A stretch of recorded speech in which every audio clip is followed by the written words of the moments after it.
Dobardan.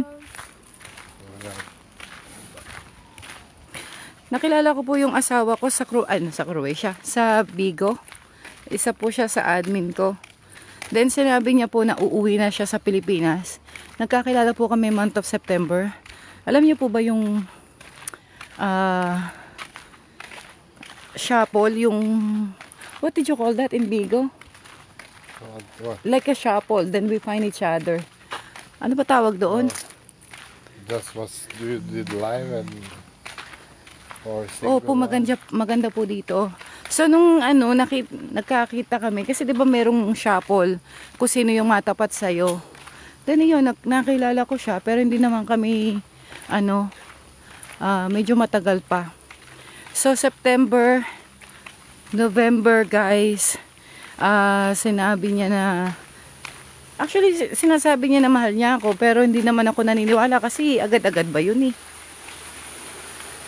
Ay, lalaki ka. So guys, ayan eh.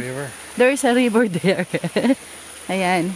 So nung so sinabi niya na mahal daw niya ako month of November. Then December, January umuwi na siya.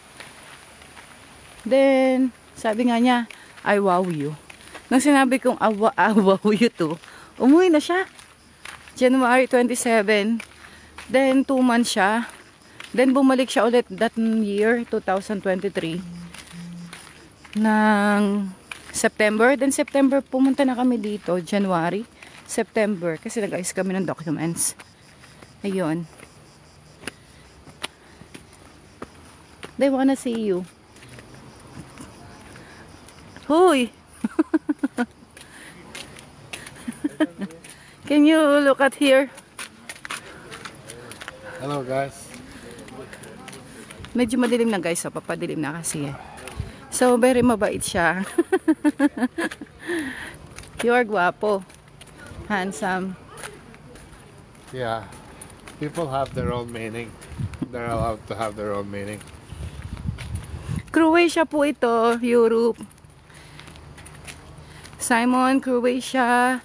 Polska, Croatia. Okay. Croatia po ito. What do you think about my house, guys? House daw niya yan, guys. House daw niya. I still pick